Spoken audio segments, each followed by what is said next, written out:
अस्सलाम वालेकुम, खुशामदीद and welcome to the channel. चलिए आज हम जानते हैं इंडियन एजुकेशन सिस्टम के बारे में, प्रोज एंड कॉन्स।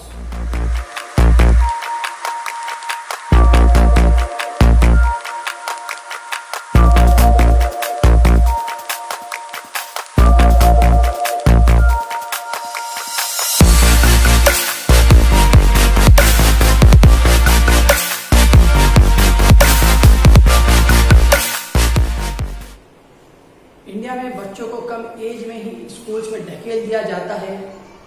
पहले KG, junior KG, then senior KG. जहां माँ एक बच्चे को संभालने में बड़ा परेशान होती है, वहां पर एक टीचर इतने सारे बच्चों को कैसे संभाले, एक कॉमन सेंस की बात है। ये एक तरह का बच्चों पर जुल्म किया जाता है। एक बच्चा, एक 3 साल का बच्चा जो अभी संभला ही नहीं होता है, उसका ब्रेन अभी इतना डेवलप ही नहीं होता है कि वो चीज़ों को समझ सके और लैंग्वेज उसको सीख सके। इसलिए टीचर के लिए मुमकिन नहीं होता है कि सारे बच्चों को कंट्रोल करे। टीचर चिड़चिड़ी हो जाने लगती है और बच्चे भी डरने लगते हैं। इसीलिए इस्लाम में बच्चों पर नमाज 7 साल के बाद फर्ज की होती है, कंपलसरी होती है। इसलिए बच्चों को 7 साल तक घर में ही तरबियत देनी चाहिए। इसलिए कहा जाता है कि बच्चों का पहला मदरसा माँ होती है। इंडिया में बच्चों को फर्स्ट स्टैंडर्ड से ही एग्ज़ाम देना पड़ता है। बच्चों पर एग्ज़ाम का इतना प्रेशर होता है कि हर पेरेंट्स चाहता है कि उनका बच्चा अच्छे मार्क्स लेकर आए। टीचर्स और पेरेंट्स उन्हें बचपन से यही सीख देते हैं कि अगर आप कम मार्क्स लेकर आओगे तो फलाह की तरह बन जाओगे। सिंपल वे में आपको समझाने की कोशिश करूँ तो बच्चों का ब्रेन वॉश किया जाता है। हमारे स्कूल्स के अंदर बच्चों को रट्टू टोता बनाया जाता है।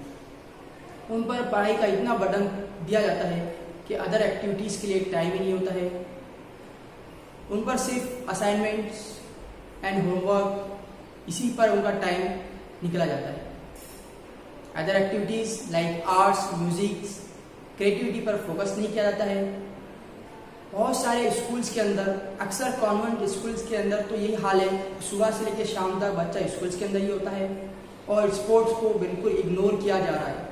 जिन स्कूल्स में स्पोर्ट्स होता है वहाँ पर भी इस बहाने से स्किप किया जाता है कि बच्चे शरारत करते हैं या फिर उस टाइम पर एक्स्ट्रा क्लास रखे जाते हैं और अक्सर स्कूल के अंदर स्पोर्ट्स पीरियड ही नहीं होता है। ये हाल है हमारे इंडियन स्कूल्स का।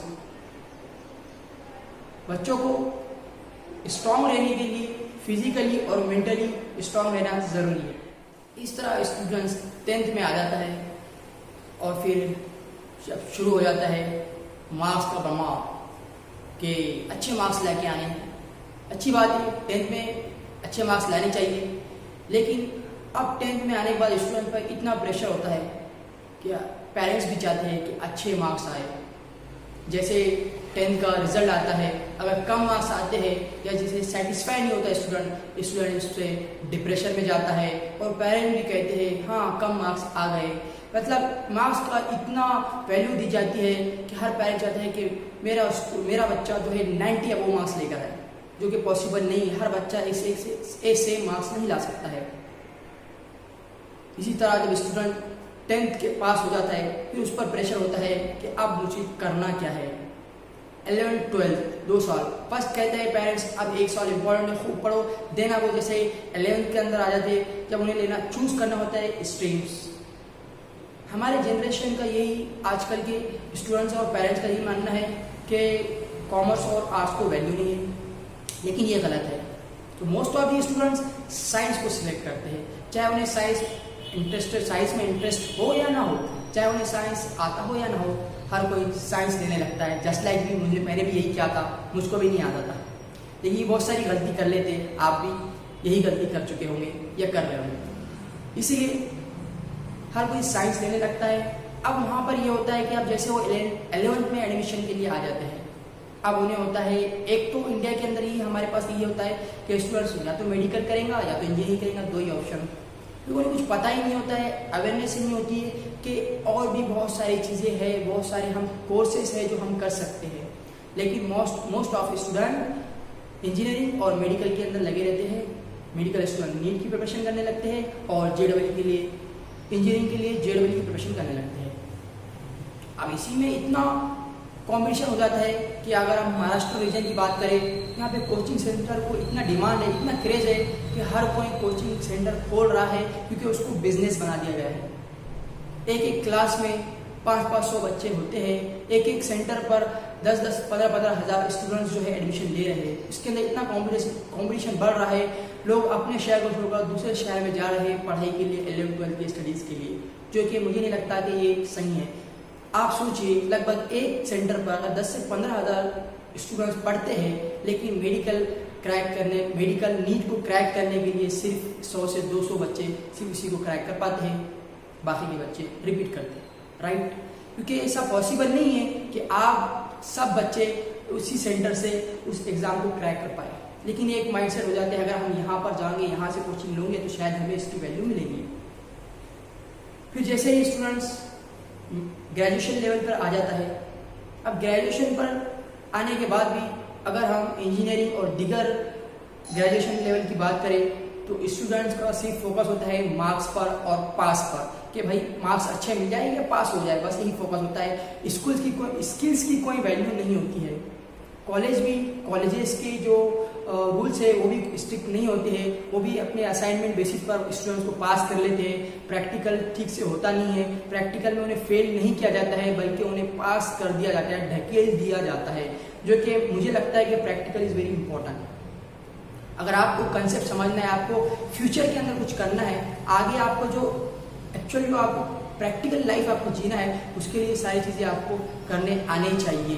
सिर्फ आप मार्क्स और डिग्री के बेसिस पर पढ़ोगे तो आपको सक्सेस नहीं मिलेगी। इस तरह जो स्टूडेंट्स आगे बढ़ने लगता है, ग्रेजुएशन लेवल पार कर जाता है, डिग्री मिल जाती है, लेकिन स्किल्स नहीं होती है। वो चाहता है कि मुझे अच्छी जॉब मिले, अच्छी सैलरी मिले, रेप्यूटेड कंपनी के अंदर मुझे जॉब मिले, लेकिन ये होता है कि वो इस माइंडसेट से वो इंटरव्यू देने के लिए जाता है कि यार मुझे जॉब मिल जाए, कि मेरे डिग्री के बेसिस पर, मेरे मार्क्स के बेसिस पर ऐसा नहीं होता है। डियर्स, आपको आपके स्किल्स को बनाना होगा, आपको अपने स्किल्स को इम्प्रूव करना होगा। आपकी कम्युनिकेशन स्किल्स, आपकी बिहेवियर, आपके अंदर वो कॉन्फिडेंस होना चाहिए जब आप इंटरव्यूज के लिए जा रहे हो। ये बहुत सारी चीज़ें हमारे अंदर होती नहीं है। हम सिर्फ ग्रेजुएशन कर लेते हैं बस कि डिग्री मिल जाए, लेकिन हमारा आगे जो कोई विजन क्लियर्स नहीं होते हैं। So dear, remember, a gap in skills and abilities reveal a golden opportunity. So चलिए, आने वाले वीडियो के अंदर हम आपको फॉरेन एजुकेशन सिस्टम के बारे में बताएंगे। उसको जानने के लिए आप हमारे इस चैनल को सब्सक्राइब कीजिए, लाइक कीजिए, शेयर कीजिए। वाखिर दाना वल्हम्दुलिल्लाहि रब्बिल आलमीन।